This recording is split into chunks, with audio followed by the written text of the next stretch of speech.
had to sip my tea to start this episode because my sister is here. Big sis, not the little. Y'all, I want you to really buckle your seatbelts for this episode because we have one of my favorite people in the world, okay?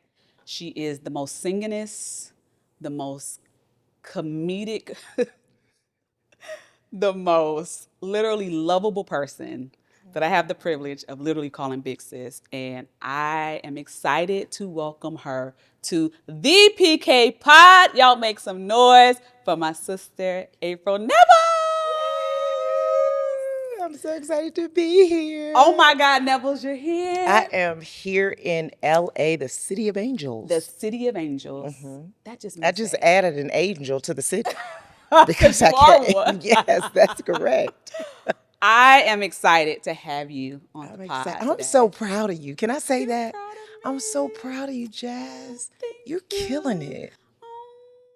You are, man. I Thank want to be you. like you. When I how No, about no. you be the big sister? No. Yes. I like little sister privilege. Okay, cool. We'll keep that. We need to get into all the things. All the things. Okay, so y'all don't know this, but so I call her Nevels, so I'm gonna be referring to her as Nevels today. So Nevels and I, we worked together for almost 5 years at the best church. That's what I call it. Okay, The greatest church in the land. the greatest church what in I the call land, the Potter's House. The Potter's House. Under the And leadership of the under one and only Bishop Thomas the Dexter legendary Jakes. Bishop Jakes, Oh, who we yes. love so much. Yeah. And navigating that season in Dallas was amazing. But we gotta, before we even get into our Yeah. Dallas season, Okay. we gotta take it back because this is the PK Pod. And PK. on this podcast, we all have platforms, but it may not be the pulpit. And so we want to talk about your journey to PKism, okay? Like, were you born in it? Like Kojic born in it? You can't just join in. You were born in You it. have to be born in it. What was your journey like growing up as a PK? Like, Okay, well, I am the youngest of 5 children. So when I was born, my dad was already pastoring. Wow. Yeah, so he didn't start with my older sister. He wasn't pastoring, but by the time I came into the world, he was pastoring Church of God in Christ, and he's now a bishop. But yeah, being the youngest of 5 children as a PK, it's very overwhelming. It's a lot of responsibility that you don't even know you're born into. And it can weigh heavy on you. I think we all suffer from PTSD, if I'm honest. I think all PKAs suffer from post-traumatic stress, like from the church. from the church, from the pressure that's applied by your parents unknowingly, maybe. I don't know what your situation was, but everything was, listen, the people are watching you. So you can't do that. Or don't put your shirt, your dress got to get longer because little Lisa's was short. So her dress was short, so then mine got to get longer. I mean, you know, make it make sense. Yeah. But I mean, that was the life growing up. My sister sang. I was the youngest, so I wasn't allowed to sing. Wow. Because they were 3. I have 3 sisters and a brother. So the brother was right above me. Okay. The 3 sisters were above him. So they were already singing when I came on. So How old did you have to be before you could sing? my mother told me when I turned 18, I could join the group. So I turned 18 and I joined the group. They did a big concert in the city, inviting me to the group. So it was such a thing, you know. Yeah. So. But when did you know that you wanted to sing? Oh man, I've been wanting to sing since I was a kid because that's my what you family saw is a them do. singing family. My dad is a singer, but they would tell me I was horrible. They would say that Lies. is not your calling. They lied to you because if you don't know, April is literally one really of my not. favorite singers. What? Yes. See, I think that's just because there's a love that she No, has no, for no. me. Seriously. No cap. Listen, Wow. and y'all know me working in music, being raised in a musical family, I lie to you not. Every one of my family members, from my producer of a brother to my songwritingist father to my soprano holding this note mother, Come on. are all April Nevels fans. Really? Like, why do you think my father was adamant about flying you out here to be That the was guest so much fun. soloist? Yeah. Like, we stand for April Nevels because you literally have such a distinct voice. Wow. And it's with the voice, it's the anointing and it's the passion and it's the sincerity of Wow. heart. And a lot of people don't carry that. Wow. And so when we experience it, we're like, oh my Lady Gaga, we need more of it. Like, Oh, my so Lady Gaga. when I What? tell you, you literally are one of my favorite singers, I really mean that from the bottom of my Wow. heart. I appreciate that because, I mean, Yeah. being told consistently growing up that you're horrible. Like my brother, though, he Yeah. would really work with me to try to get me to be better. But hearing that you're not as good as, your Yeah. siblings can be a mind play, if Yeah. you will. And then growing up and trying to live past that or sing past that every time I step on the stage. I mean, I'm Yeah. shaking uncontrollably, super nervous, Yeah. not know, oh God, what is this going to sound like? And then my parents would always tell us, you better be living right. Because if you're not living right, the anointing will not be there. And then everybody will find out you really can't sing. I used to be like, oh God, please show up. They're going to know my secret. Like, that's some trauma When to I put on your tell you kids. that But, that is trauma. But but why do you feel like our parents felt like they had to put the fear, like that type of fear, and they would call it the fear of God? Yeah. But why do you feel like they felt like they had to literally traumatize us into yeah, doing living right? I think it was their way of controlling you Okay. to keep you submissive to what they wanted you to do. Now, do I believe my parents did it intentionally? I think they really believed they were teaching us the fear of God, teaching us the way of God. I don't think there was any ill intent or maliciousness Yeah. in those teachings. And I thank God for them because I really believe it was because of that foundation Yeah. that it has allowed me to see what I've seen and live the life that I've lived. Yeah. Yeah. Wow. Okay, so you grew up in the church. Your father was already pastoring. Right. Is your father still actively pastoring right Most now? definitely. On his birthday this year, and it went viral. He was out on the street. He's 91. He was out on the 91. street. He does street services once a month. He goes out on the street in Youngstown, Ohio, and he preaches and sings with two other elders. They have an amplifier, they have a microphone. No. And my sister will show up sometime and sing, and then the people will come out the house and look, and he say, "Come over here. You need to be saved." So he's still doing that at 91. Yep. He's What a is bishop now in Church of God in Christ, so what God do is you elevating feel him. like that is that fuels our parents to not want to retire from ministry Yeah. like other jobs or occupations? And do you feel like it's good or bad? You know what I mean? That they want to just keep doing it. They just want to keep on, Yeah. keep on, keeping on. I have mixed feelings. Okay. I do believe that they do that out of purpose. They feel like that is their life's mission, their life's purpose. And so I can appreciate that. Yeah. Because when you do something that you love, it fuels you, it drives you, it gives you the strength that a regular 9 to 5 job you would be ready to retire from. Yeah. But when you're operating in purpose and destiny, Yeah. I think that really fuels you to go on beyond what everybody else says that you will. Now, Yeah. my mixed feelings for that is, Daddy, you 91 years old, Hello. and I need you to chill. I need Yeah. you to rest and stop doing revivals all over the country where you're driving in your car and falling asleep at the wheel and Jesus. pulling over and not a rest stop, but just on the side of the road to get some sleep. But I do believe if we were to take that from my father, Yeah. it might kill him. I feel like he would just die because he would feel like there's no There's more nothing more- purpose for me. yeah. So he still pastors. We asked him to retire so my brother could take the church, and he refused to do that because he wants to pastor until he closes his eyes for the last time. So some people just have that Yeah. purpose-driven mentality, that purpose-driven destiny to where I'm dying doing this. Yeah. I'm not retiring. I'm not saying goodbye, but I really believe it causes the death of their ministry because it dies with them if they don't pass the mantle on. Someone said, I think it was Cheryl Jackson. I don't know if you know Cheryl Action Jackson. Well, she had said, success is not success without a successor. So if you don't pass it on to someone, Yeah. it's going to die with you. Yeah. That's good. And you know what? That really strikes a chord with me because, as you know, my parents are still pastoring. My father, this is his life's work. Yeah. He has no desire to do anything else unless it's writing music, recording albums. It's music, Oh, wow. recording, writing, and preaching. Like those are his things, right? And as they're getting older, my mom is ready to retire. She been ready. Right. You could have retired that baby at 35. Like, by church, like, Yeah. I love God, don't have to do this anymore. But my father is like, Yeah.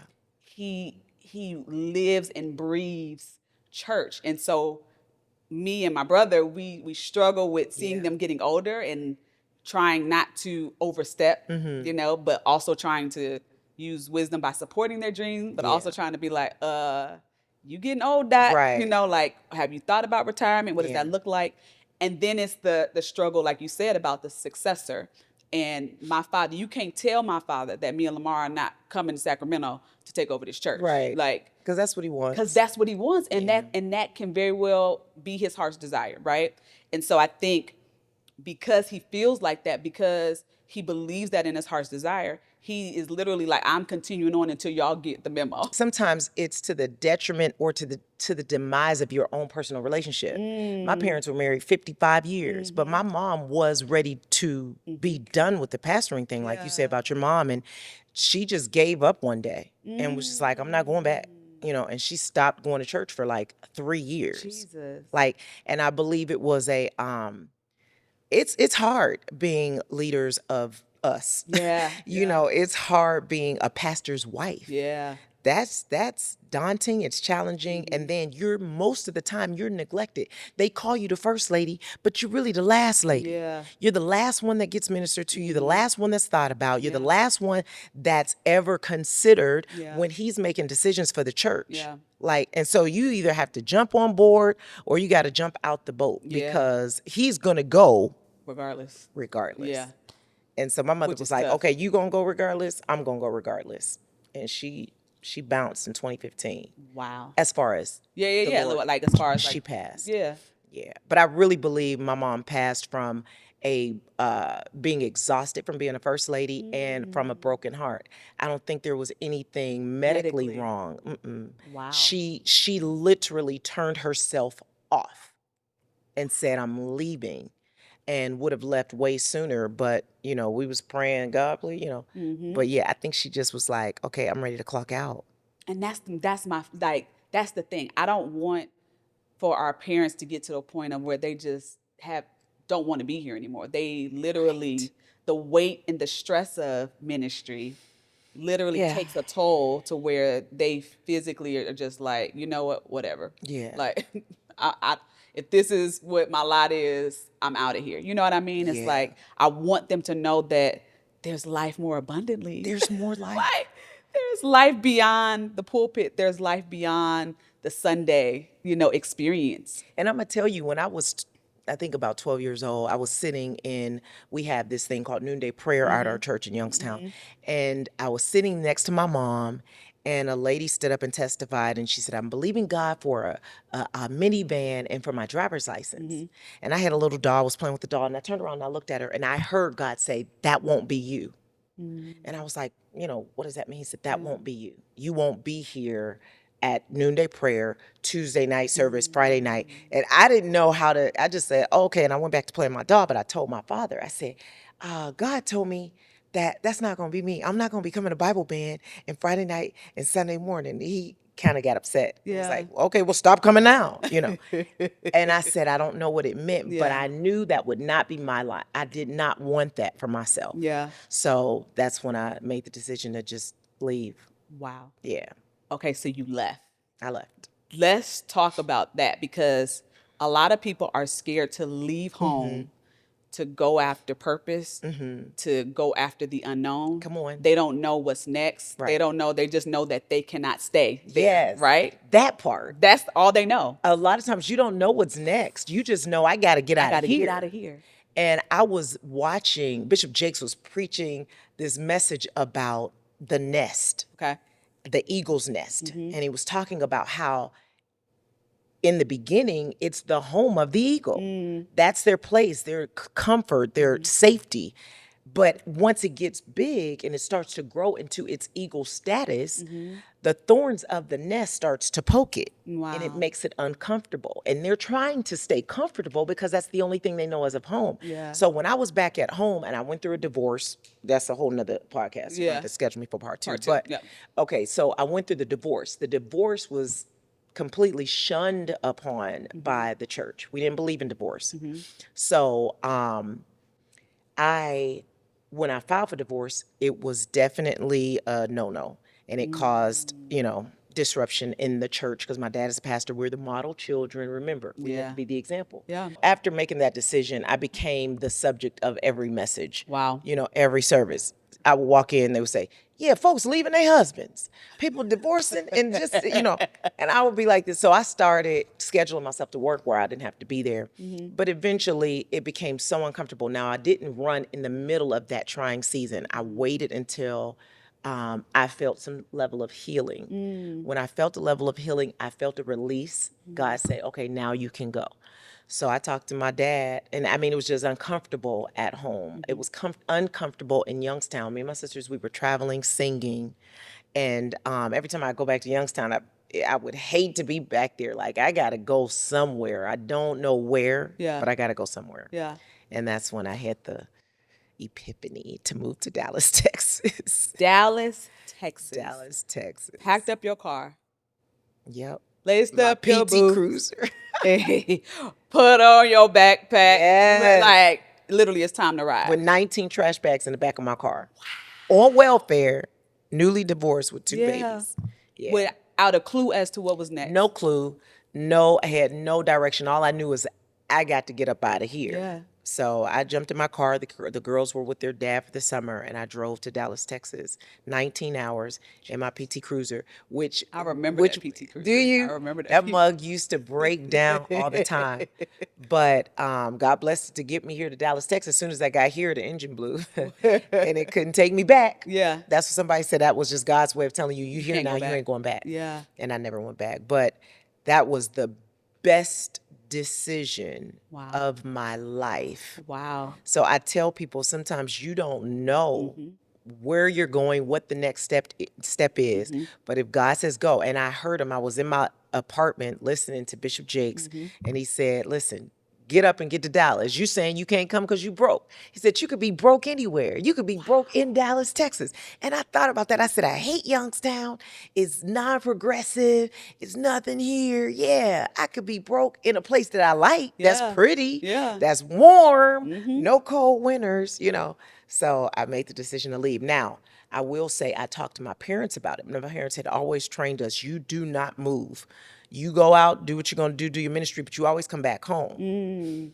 But I wanted to move. So I told God, I said, if this is really you, make it okay with my parents. So I went and I talked to them. I got on my knees first before I got to the house. And then I went and I talked to them. And my father said, I support you 100%. Wow. He said, this is God. He asked me, he said, well, what you going to do when you get there? I said, I don't know, Daddy. Well, what church you going to go to? I don't know, Daddy. Where you going to be staying? I said, I don't know. Everything was, I don't know. Yeah. He said, it's God. He said, when you don't have no answers, that's how you know it's God. I said, when you don't have no answers, that's how you know it's God. That kind of blew me a little bit. Yeah. Because But it's so true. It's so true. I pulled up to this lady, didn't know who I was. She let me stay in her spare bedroom because she knew our manager at the time. And I was just up there in her bedroom, and I remember looking up to God and said, okay, I'm here now. Now what? Right. Now what? Now what? I got there June 22nd. I just hit my 13 years a couple weeks ago. June 22nd, I got there.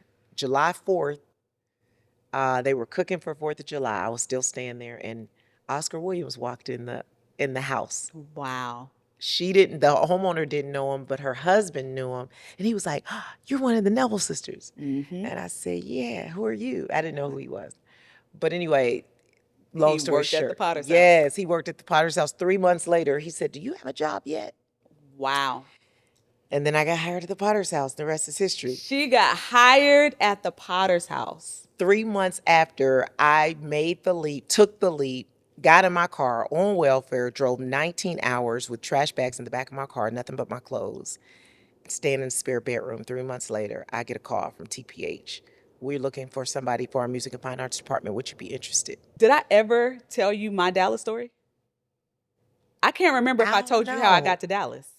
I knew you were at Oral Roberts. Right? I was at Oral Roberts. Go ahead. So after I graduated Oral Roberts, I went back to California, of course, and I was trying to find a job. And my mom then job was like, yo, we have to, for you to keep your position, we have to relocate you to Florida. And so they were like, hey, we're moving to Florida. Are you going to stay here? And all the things. And so I'm like, well, what I'm going to stay here and do? Like, I'm fresh out of college. And so that's when they closed down their church. Wow. Right? Okay. Well, let's rephrase. They didn't close down the church. They put a pastor in the church. Okay. And the goal was just for my dad to just come back quarterly, as bishop, overseer of the church, blah, blah, blah. So we moved to Florida. When I was in Florida, I would watch the Potter's House, and I am a huge Bishop Jakes fan, and I am a huge Cheryl Brady fan. Like them was my two people. Like Yeah. I'm listening to both all the time on repeat. And so I was watching a service. I think it was on Facebook. I was interacting with a post or something, and that's when Pastor Brady's son-in-law, Travis, had commented on something. And I was like, oh my God, I love the service, blah, blah, blah. Like, I am trying to literally come to Dallas. I'm looking to further my education. I'm trying to come to TCU to get my master's. And he was like, yo, that's exciting. Yo, if you ever come, let us know. We would love to have you, at the Potter's House, etc. And I was like, okay. I go on this page and I scroll and I saw it was like, now hiring. I said, wait, hold on, you're hiring for something? Wow. He's like, oh yeah, like the young adult ministry, we're hiring for a coordinator for that. And I was like, yo, I want to apply. And he was like, I'll set up an interview. Wow. No, you never told me. I never told you. I thought about it. I was like, I never told you the story. No. I bought a flight, a one-way ticket to Dallas. Was like, I'm interviewing for this job. I never bought a return flight. I told my parents, I have an interview at the Potter's House. Flew there. And I interviewed while I was there in Dallas. I bought an apartment because I knew I was supposed to be there. I was like, I know I'm not supposed to go back to Florida. Jasmine. Like, whether I have this job or not, I know I'm supposed to be here. And signed a lease and everything before even knowing that I got the job. What? Here's the killer. Miss Deborah at the time, Yeah. Booker? Booker, Okay. was like, she actually didn't pass whatever, like, proficiency, whatever. Like, I think I had to do a typing test or something. Yeah. I didn't even pass the typing test. Travis was like, I know that you're supposed to be here. Ooh, come Like, on. I know that you're supposed to be a part of this ministry. And so I literally made an exception. It was like, she's supposed to be here. There's something about her. Because when I interview with you, like, you know what I mean? It connected. And I was just like, That was what? God. It was God. That was God. That's how I ended up at the Potter's House. That's crazy. So literally one way, didn't know what that was going to look like. Isn't that crazy? One-way flight. One-way flight. Got there, and like the rest was history.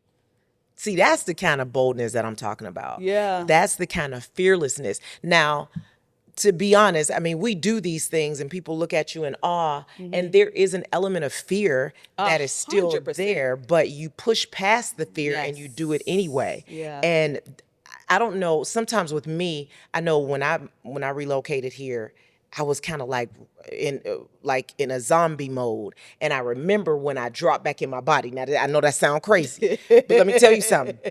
I was doing all of this, driving 19 hours and getting here to Dallas. I got me a house. I was staying with the lady, but I ended up finding a house in July to rent. I was in my house walking to the trash can to throw something away. I threw it away and was walking back to my couch to watch television. On the way back to the couch, I came to myself and said, oh my God, I'm in Dallas. Wow. When did I get here? How did I get here? What am I doing? And then I calmed down and sat down. But it was like God was moving me the whole way. And when everything was settled and I was in a good place, he let me back into my, I know that sounds so crazy. No, yeah. But girl, I have those moments when I know it was nobody but God. It was him maneuvering me, maneuvering every step, every move, because the fear would paralyze some. It would paralyze you if you think about it. Yep. You know, moving away from family, The had these familiar. 2 babies, no support system, I thought. But God brought me here. I got to Dallas. I got a stronger support system in Dallas than I ever had in Ohio. Yeah. So I know it was him. He never, ever, ever, he never failed me when it came to that move. And I'm going to tell you, that's how I know he's going to do it again. That's how I know he's going to do it again. And it's like I'm getting a realization right in this moment because I'm in transition again. But 12 years I've been so committed to the greatest church in the land. I love that place. Yeah. But I heard it again. It's time to go. And I'm like, go where? Like, what? Like, I'm here till death. What are you talking about? Yeah. But he said, you told me you wouldn't question me no more once I proved myself 12 years ago. Because when he gave me the job, you know, when I didn't know what I was going to do, when he gave me the job, I said, oh, God, I ain't going to never question you. You know, we'd be so happy. Yeah. That we said, we ain't going to never question you no more. We never going to doubt you. Yeah. And he brought that back up to me. He said, remember you said you was going to never doubt me. And I talk to you the same way. So you know it's me. Like, there's no question. You know, God has a way that he communicates with his children where you know it's him. Absolutely. And I had no doubt. I tried. You know, they offered. So if we move on to the next segment, transition from Potter's House to Virtual Enhancement Company, which is my company, they offered a early retirement back in November of last year for people that had a certain amount of years and that were a certain age. And, you know, initially I was told that I didn't qualify. No, you don't qualify. And I was like, okay, cool. Cause I don't want to qualify. Yeah. But then I realized, wait a minute, I do qualify. So a friend of mine was like, just find out what the package is, you know. So I said, well, I want to find out what the package is. They were like, no, you can't take the package. I said, well, can I just see what it is? Yeah. I saw what it was and I said, this is a great package. And I was like, And then that's when I heard this is, you know, you were supposed to a while ago, but I'm letting you leave with a cushion now. You know, and so I said, and I vacillated. We had 3 months to make a decision, and I vacillated back and forth. Made the decision, signed on the dotted line, but then was, you know, asked, you know, are you sure you want to do this? Can we do? We want you to rethink this decision. And I tried to rethink it. And when I tell you it was a resounding, I was in a hotel room and it was so loud. You heard what I said. Go. So I did it. But God will say go and don't give you the whole plan. He'll tell you go and just show you the first step and don't show you the staircase. So here I am out here again, trusting him. But if you're going to trust anybody, Hello. if you're going to trust anybody, The track record is just impeccable. his track record. It's impeccable. There are no losses. There are literally none. None. You know? And I think our human nature is to question. course, You know, yeah. like we can't Listen, help. Jesus did it. Hello. In his human nature. He said, listen, could this cup pass from Hello. me? Nevertheless. Nevertheless. But he still asked it to pass. He asked. So sometimes I feel like it's okay. God knows me. Yeah. You know, when I was in the midst of a suicide attempt, and we didn't get into that, but when I was in the midst of that and he didn't allow me to do it, I went off on him. Yeah. And I mean, I yelled all kinds of words to God and said, how dare you not let the suicide attempt work? Because it didn't work. You know, I thought I really did it good, but it didn't work. And I woke up. But I screamed, like, how dare you not let that work, but you won't fix this situation, you know. But he said, I have my way that I'm going to fix it. You trying to fix it your way.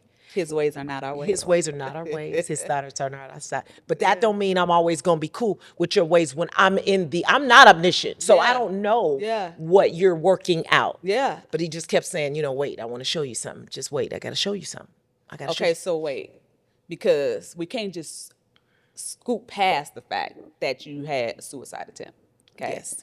What led you to that moment of being suicidal? The way the church responded to my decision to divorce. So it wasn't the divorce. The divorce was very amicable, and it was like I could write a book on how to have the perfect divorce, you know. But the way the church responded to it, and that was all I ever had. All I had was my church family. All I had was my upbringing. All I had was my reputation, Yeah. and it was devastating to the church that I had made this decision. So they decided I wasn't worthy of anything. I wasn't worthy to be allowed in the church anymore. I wasn't worthy to sing anymore. I wasn't worthy to testify. I wasn't worthy to do any of that. And everybody abandoned me. And I told him, I said, well, listen, because I had talked to God real good before I made the decision. Yeah. And I told him, I said, you never told me everybody was going to leave me. You never said that. You didn't tell me that part. Yeah. And he told me, he said, but I told you that I would never leave you. I never told you everybody else would, but I told you I would never leave you. That's good.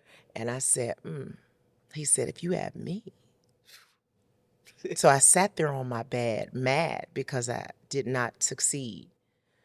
But I said, if you gonna be with me, but how you gonna be with me? Because they're telling me you don't want me anymore, that I've forfeited that, you know. And he said, but what did I tell you? Yeah.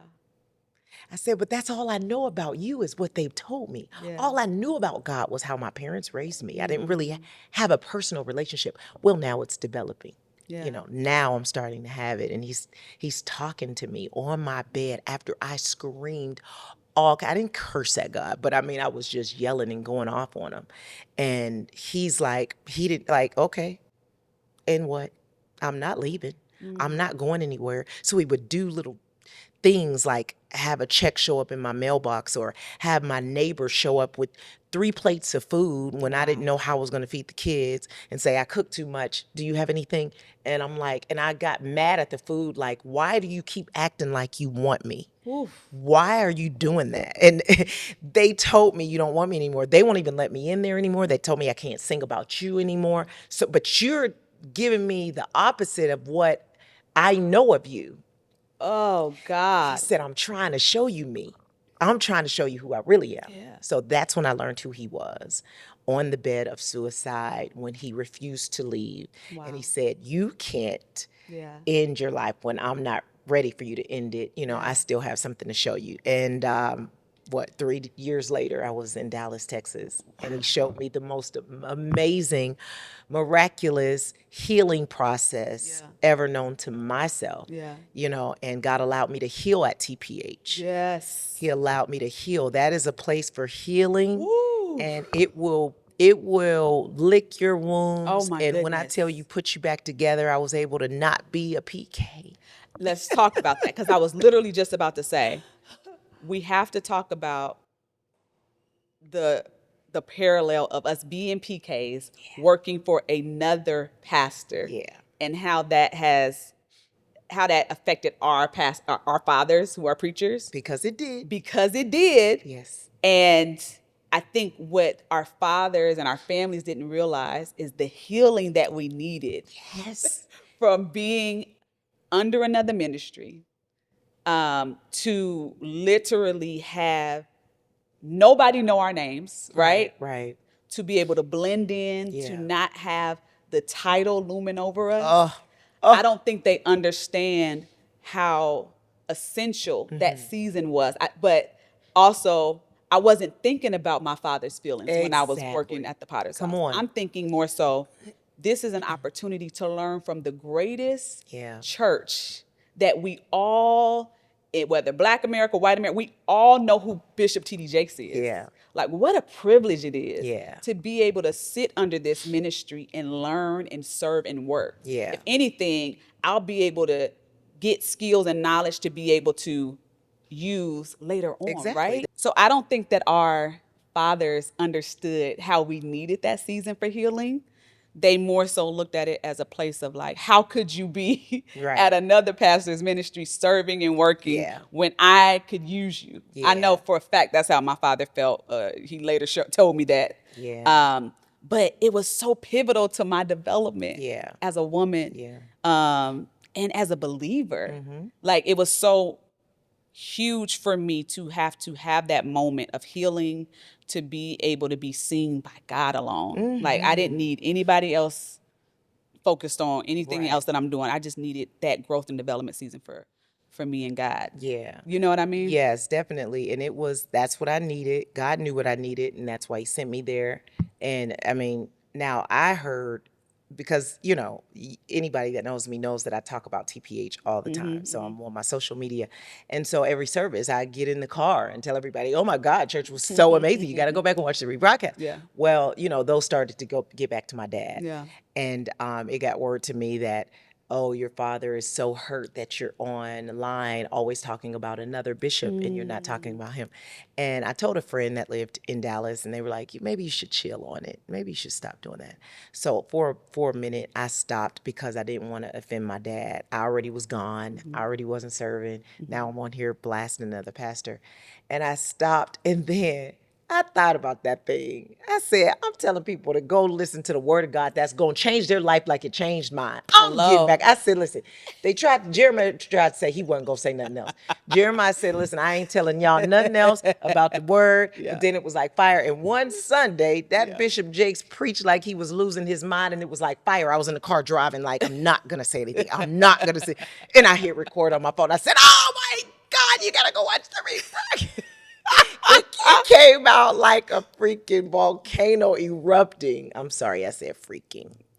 Okay. A word. It came like a volcano erupting, and I had to tell everybody, and then I haven't stopped since. But I understand, but that's human. That's just their our human nature. Yeah. But I know that they're happy that we're able to receive our absolutely. healing, and we're able to grow. Because now my father capitalizes on it. Be like, okay, I need you to use your platform and promote my event. Right. Stuff like that. Yeah.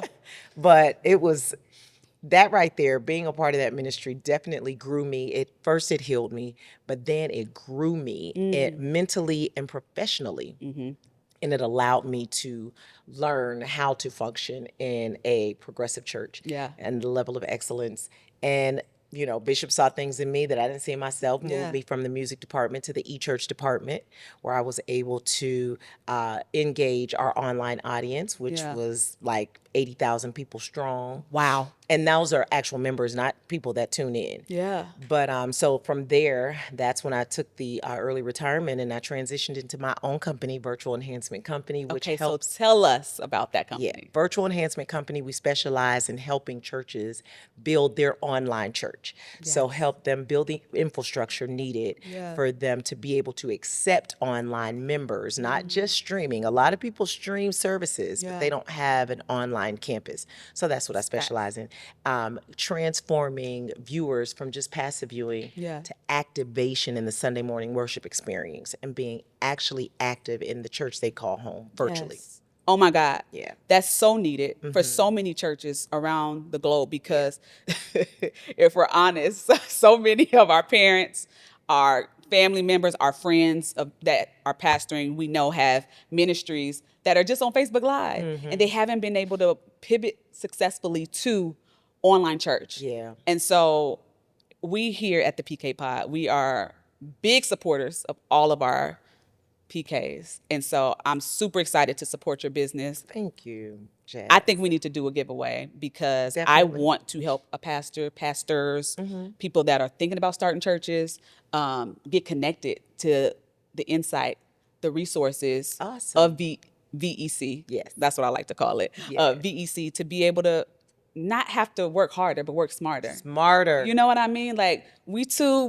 old. It's too much AI out here for us to be working and spinning our wheels. That's right. And so I want to be able to do that to one of our followers. Most definitely. Would you be down to doing like a discovery call? I'm so down. So what do they have to do? Let's do this. Let's make sure that they're following us. Okay. So tell them your information on where they need to follow. Make sure you're following us on Instagram. I'm on Instagram, LinkedIn, Facebook, all the things. It's me, April D, on Instagram, April Nevels Page 2 on Facebook, and April Nevels on LinkedIn.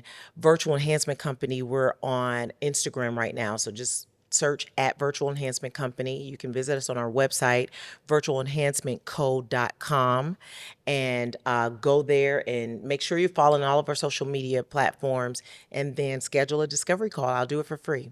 I love that. Yes. So make sure you're literally following Virtual Enhancement Company, April Nevels, and the PK Pod. And what I'll do is, once they start following us, we'll do a giveaway in stories. Awesome. And so we'll pick a person and they'll get a free discovery call, because I really, really, really want somebody to be blessed by. Amen. And I know they will. The world's going to be blessed by it. Amen. So we're super excited and supportive of that. Jazz. Okay, now listen, I hope you didn't think I was going to have this whole podcast episode and not let the people know why you're my favorite singer in the, whole entire world. I ain't sing. I ain't sang in years. But y'all.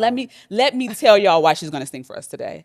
What do you mean? Why I'm going to sing? Because I'm this is coughing all this is morning. little sister privilege. I want Nevels to sing a song that ministered to you in those moments of while you were transitioning from Ohio to Dallas. I know that there was either a hymn or a song that you would literally revert back to encourage yourself during the unknown moments. You know what I mean? That you would literally just like have to literally sing to yourself, sing over your girls, because you didn't know what was happening next. And there's so many of our listeners that's in that same pivotal moment of transition, of trying to figure out, okay, God, I'm said yes, but I don't know how to take the next step. Right. And I feel like they need an encouraging song, and not a whole, like not a, but just so a, many just a different. It's so snippet. many different songs. There was not one song that I would listen to.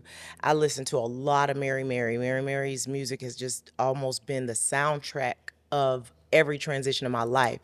But one song that to me said it all was Travis Green's "You Made a Way." Yeah, you made a way when my back was against the wall and it looked as if it was over. God, you made a way.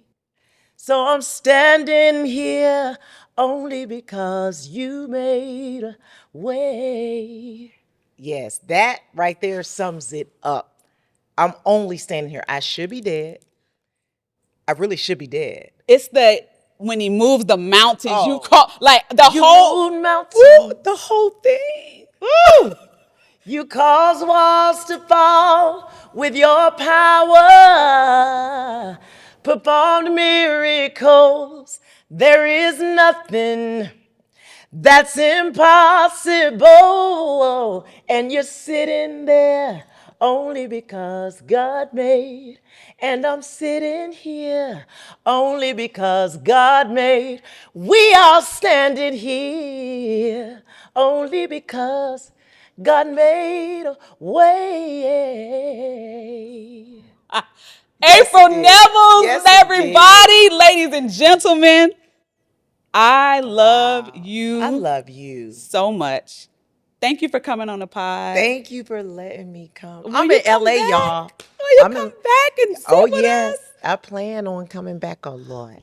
We love you. We are so proud of you. We are supporting this next chapter of your life. We already know that God's hand is on it. Yes, it is. And we're excited. We're cheering you on all the way. Y'all make some noise for April Nevels. Be sure to follow, like, share, and subscribe. Until next time. I love y'all.